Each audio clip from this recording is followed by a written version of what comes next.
స్పైన్‌కి సంబంధించి కూడా ఈ నడుము కొన్ని యాక్సిడెంట్‌లలో నడుము విరిగింది అంటూ ఉంటారు. రిబ్స్ ప్రాబ్లమ్ వచ్చిందంటారు. అట్లాంటి వాళ్ళకి కూడా ట్రీట్మెంట్ ఉంటాయండి? యాక్చువల్గా మన ఇంజరీస్లో టఫెస్ట్ ఇంజరీ వచ్చేసి హెడ్ ఇంజరీ అండి. హెడ్ ఇంజరీ అయితే లైఫ్ అనేది మామూలుగా ఇప్పుడు రాడ్స్ వేస్తుంటారు కదా సార్. అంటే ఒకవేళ ఈ సందర్భంలో అది పెరిగే అవకాశం లేదు అని అంటే రాడ్స్ వేసేస్తూ ఉంటారు. దానివల్ల ఏమైనా ఇన్ఫెక్షన్స్ అయ్యే అవకాశం? ఎప్పుడైతే ఈ హై వెలాసిటీ ఇంజరీస్లో మనకి కండ కూడా బాగా డ్యామేజ్ అవుతుందండి. సో ఎప్పుడైనా బోన్కి చుట్టూ ఉండే కండే ఇప్పుడు బోన్ పెరిగే గుణం ఉంటుంది సార్. అంటే మామూలుగా లివర్కే అని అనుకుంటా ఉన్నాం కూడా. యాక్చువల్గా మన బాడీ పార్ట్స్ అన్నిట్లో కూడా మిగతా అవయవాలు పెరిగినప్పుడు. Welcome to Suman TV. నేను మీ నవీన్. ప్రస్తుతం నేను గుంటూరులోని లక్ష్మణ్ ఆర్థోపెడిక్ కేర్ సెంటర్లో ఉన్నాను. మనతో ఉన్నారు ప్రముఖ ఆర్థోపెడిక్ సర్జన్, అదేవిధంగా గోల్డ్ మెడలిస్ట్ డాక్టర్ లక్ష్మీనారాయణ గారు. హాయ్ సార్, నమస్తే అండి. నమస్తే నవీన్ గారు. సార్, చాలా వరకు కూడా యూత్ మామూలుగా లేరు, ఇప్పుడు గాల్లో ఎగురుతూ ఉన్నారు. సో ఆ బైకులు కూడా హార్స్ పవర్ పెరిగి చాలా స్పీడ్గా వెళ్తూ ఉన్నారు. అట్లా పడినప్పుడు బాధాకరం ఏంటంటే సార్, మల్టిపుల్ ఇంజరీస్ అవుతూ ఉన్నాయి. కొద్దిమందికి ఏంటంటే ఫ్రాక్చర్ అయినప్పుడు ఆ బోన్ మొత్తం లేచిపోతూ ఉంది, అసలు బోనే ఉండట్లేదు వాళ్ళకి. అట్లాంటివి కూడా మీరు ఛాలెంజింగ్గా తీసుకొని సర్జరీలు చేశారు. సో ఏంటి, ఎట్లాంటి మల్టిపుల్ సర్జరీస్ అనేటివి మనకు డేంజర్? ఎట్లాంటి సందర్భాల్లో మీ దగ్గరికి వస్తే వాళ్ళ లైఫ్ అనేది సేవ్ అవుతుంది? నమస్తే అండి. మీరు అన్నట్టు ఓకే, టెక్నాలజీ ఇంప్రూవ్ అవటం, అడ్వాన్స్ అవటం మంచిదే ఒకందుకు. సో వాటి వల్ల కొన్ని ప్రాబ్లమ్స్ కూడా వస్తుంటాయి, ఏది తీసుకున్నా కూడా మనం. సో ఇట్లాగే ఈ హై హార్స్ పవర్ వెహికల్స్ రావటం వల్ల ఓకే, ఫస్ట్ ఆఫ్ ఆల్ ఇది హెల్మెట్ పెట్టుకోవాలండి. హెడ్ ఇంజరీ అనేది చాలా డేంజరు. బోన్ ఇంజరీస్ కన్నా కూడా హెడ్ ఇంజరీ అనేది స్పాట్లో లైఫ్ పోవడానికి కూడా అవకాశం ఉంటుంది కాబట్టి సో హెల్మెట్ అనేది కంపల్సరీ. అదొక వార్నింగ్ లాగా చెప్తున్నాం. తర్వాత వచ్చేసి ఈ హై పవర్ యాక్సిడెంట్స్ వల్ల మల్టిపుల్ ఫ్రాక్చర్స్ అవుతాయండి బోన్స్. అలాగే మల్టిపుల్ ఫ్రాక్చర్స్ అవడంతో పాటు ఆ బోన్ కూడా మన లెగ్ స్కిన్ చీల్చుకొని బయటకు వచ్చేస్తుంటాయి. సో ఎప్పుడైతే అలా బయటకు వచ్చినప్పుడు మన బయట ఎన్విరాన్మెంట్లో ఉన్న డర్ట్ అంతా మన లోపలికి వెళ్ళిపోవడానికి అవకాశం ఎక్కువ ఉంటుంది. అలాగే ఆ సిచ్యువేషన్లో ఒక్కోసారి ఆ బోన్ పీసులు ఆ యాక్సిడెంట్లోనే మిస్ అయిపోతాయి, కొంత బయట పడిపోతాయి. సో వీటిని చాలా హై వెలాసిటీ ఇంజరీస్ అంటారండి. నా స్పెషాలిటీ వచ్చేసి మెయిన్ కాంప్లెక్స్ ట్రామా సర్జన్ అండి నేను.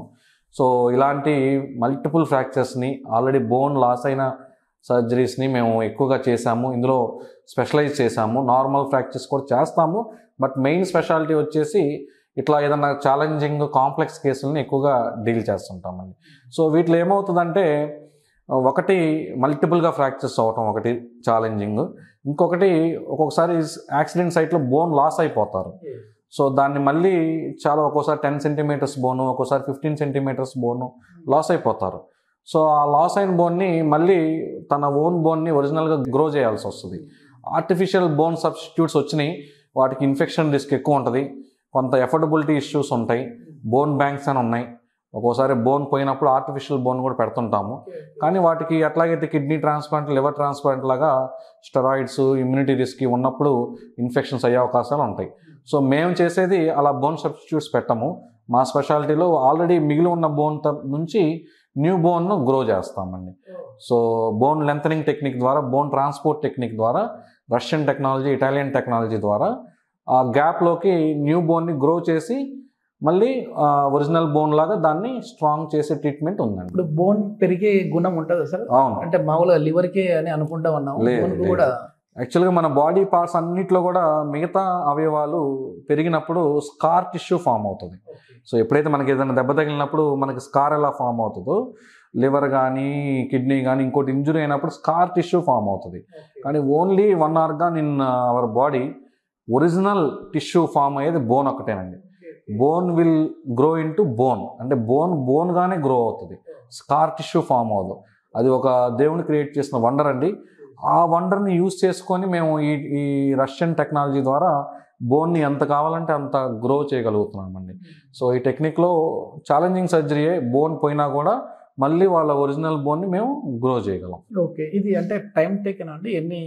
అది ఎంత బోన్ పోయిన దాని మీద టైం డిసైడ్ అవుతుంది. ఎంత మేజర్ కమ్యూనిషన్ అంటాం, ముక్కలు అవటం, దాని మీద టైం డిపెండ్ అవుతుంది. కొన్ని 6 monthsలో అయిపోతాయి ట్రీట్మెంట్, కొన్ని 1 year పడతాయి, కొన్ని 2 years పట్టినవి కూడా ఉన్నాయి. ఇప్పుడు నేను చేసిన రీసెంట్ కేసులో ఒక పర్సన్కి ఆల్మోస్ట్ 22 సెంటీమీటర్స్ మోకాల కింద బోను యాక్సిడెంట్లో లాస్ అయిపోయాడు. Young patient, 22 centimetres and 9 inches 9 inches వరకు 9 ఇంచెస్ పాదం దగ్గర వరకు వచ్చేసింది. మొత్తం ఏం లేదు, పైన మోకాల కింద చిన్న బోన్ మిగిలింది, పాదం పైన చిన్న బోన్ మిగిలింది. సో అతను యంగ్ పేషెంట్, కాలు తీయించుకోమంటే ఎవరు తీయించుకోరు. తీయించుకోవడం కూడా అంత సజెషన్ కాదు. మేము దాన్ని ఛాలెంజింగ్గా తీసుకొని ఫస్ట్ ఆ గాయాలన్నీ మాన్పించాము. తర్వాత ఆ 22 సెంటీమీటర్స్ బోన్ని కూడా గ్రో చేశాము. ఇప్పుడు 2 ఇయర్స్ అయింది ఆల్మోస్ట్, ట్రీట్మెంట్ అయిపోయింది. ఇంకొక 1.5 ఇంచ్ షార్ట్ ఉన్నాడు. సో ఆ షార్ట్ను కూడా మేము తర్వాత ఇంకొక సిట్టింగ్లో లెంత్ చేయడానికి ప్రిపేర్ చేసాము. మామూలుగా ఇప్పుడు రాడ్స్ వేస్తుంటారు కదా సార్, అంటే ఒకవేళ ఈ సందర్భంలో అది పెరిగే అవకాశం లేదు అని అంటే రాడ్స్ వేసేస్తూ ఉంటారు, దానివల్ల ఏమైనా ఇన్ఫెక్షన్స్ అయ్యే అవకాశం? తప్పకుండా అండి. ఎప్పుడైతే ఈ హై వెలాసిటీ ఇంజరీస్లో మనకి కండ కూడా బాగా డ్యామేజ్ అవుతుందండి. సో ఎప్పుడైనా బోన్కి చుట్టూ ఉండే కండే దానికి న్యూట్రిషన్. సో ఎప్పుడైతే ఈ కండ డ్యామేజ్ అయిందో ఆ బోన్కి న్యూట్రిషన్, బ్లడ్ సర్క్యులేషన్ అన్నీ తగ్గిపోతాయి, ఇన్ఫెక్షన్ రిస్క్ అనేది పెరుగుతుంది. ఆ సిచ్యువేషన్లో మనం ఇంటర్నల్గా రాడ్ వేసినప్పుడు ఆల్రెడీ బ్లడ్ సర్క్యులేషన్ తగ్గిపోయి న్యూట్రిషన్ తగ్గిపోయిన బోన్కి లోపల రాడ్ వేయడం వల్ల ఫారిన్ మెటీరియల్ వచ్చేసి బ్యాక్టీరియాని అట్రాక్ట్ చేసేస్తుంది.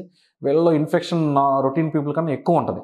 సో వీళ్ళల్లో ఇంటర్నల్గా రాడ్ కన్నా కూడా బయట నుంచి రింగ్స్ లాగా ఇలా రింగ్స్ లాగా వస్తాయండి. ఇది రష్యన్ టెక్నాలజీ.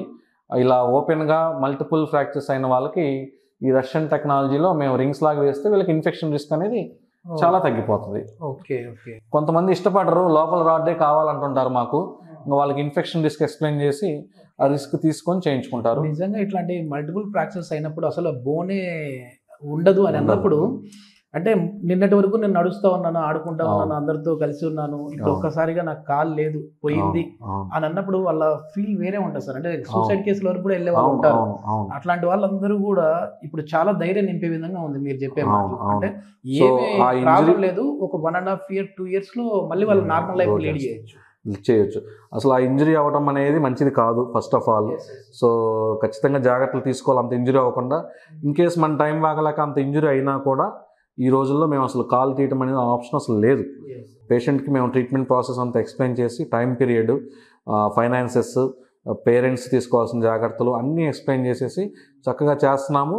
అలాగే ఎప్పుడైనా ఎవరైనా మనం ఏదైనా మంచి ట్రీట్మెంట్ చెప్పినప్పుడు పేషెంట్స్ కూడా యాక్సెప్టెన్స్ కూడా ఖచ్చితంగా ఉంటుంది.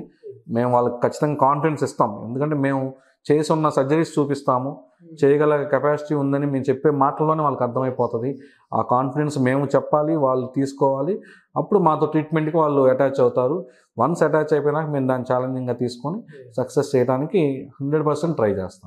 ఇప్పుడు ఆడుతూ అంటేనే చాలా వరకు కాళ్ళు చేతులు అనేది మనం మాట్లాడుతూ ఉంటాం, కానీ ఈ స్పైన్కి సంబంధించి కూడా ఈ నడుము కొన్ని యాక్సిడెంట్లలో నడుము విరిగింది అంటూ ఉంటారు, రిప్స్ ప్రాబ్లం వచ్చిందంటారు. అట్లాంటి వాళ్ళకి కూడా ట్రీట్మెంట్ ఉంటాయండి? యాక్చువల్గా మన ఇంజరీస్లో టఫెస్ట్ ఇంజరీ వచ్చేసి హెడ్ ఇంజరీ అండి. హెడ్ ఇంజరీ అయితే లైఫ్ అనేది రిస్క్. నెక్స్ట్ టఫెస్ట్ ఇంజరీ వచ్చేసి స్పైన్ ఇంజరీ అండి. స్పైన్ ఇంజరీలో నెక్ దగ్గర అంటే సర్వైకల్ స్పైన్ అంటాము. ఆ సర్వైకల్ స్పైన్ హై వెలాసిటీ ఇంజరీలో కూడా లైఫ్ రిస్క్ ఎక్కువ. స్పైన్ నడుము లెవెల్లో స్పైన్ ఇంజరీస్కి లైఫ్ రిస్క్ తక్కువ, కానీ కాళ్ళు ప్యారలైజ్ అయ్యే రిస్క్ ఎక్కువ. So once spine bone injury అయినంత వరకు మనం సేవ్ చేయొచ్చండి లెగ్స్ని. వన్స్ స్పైనల్ కార్డ్ కట్ అయిందంటే మాత్రం దానికి ఇంకా ట్రీట్మెంట్ లేదండి. సో కాళ్ళు ఏ లెవెల్ వరకు అయితే అది కట్ అయిందో ఆ లెవెల్ కింద నుంచి కంప్లీట్గా ప్యారలైజ్ అయిపోతారు. అదే సర్వైకల్ లెవెల్లో స్పైనల్ కార్డ్ కట్ అయిందంటే మనకి రెస్పిరేషన్ అంటే ఊపిరితిత్తులు మజిల్స్ ప్యారలైజ్ అయితే అది లైఫ్ డేంజర్. నడుము దగ్గర కట్ అయినప్పుడు లైఫ్ డేంజర్ ఉండదు, కానీ కంప్లీట్గా లైఫ్ లాంగ్ ప్యారలైజ్ అయిపోతారు. సో స్పైన్ ఇంజరీ కూడా హెడ్ ఇంజరీతో పోలిస్తే డేంజర్ సిచ్యువేషన్ అండి. లక్కీగా అందులో బోన్ వరకు ఇంజరీ అయితే మనం సేవ్ చేయొచ్చు. లోపల రాడ్ లాగా ఫిక్స్ చేస్తాము, దాన్ని ఇంకా కదలకుండా ఫిక్స్ చేసేస్తాము. వాళ్ళు ఫస్ట్ వీల్ చైర్లో మొబిలైజ్ చేస్తాం, తర్వాత నార్మల్గా మొబిలైజ్ చేసేస్తాం. స్పైనల్ కార్డ్ కట్ అవ్వకపోతే safe. Okay, thank you sir. Thank you Naveen గారు.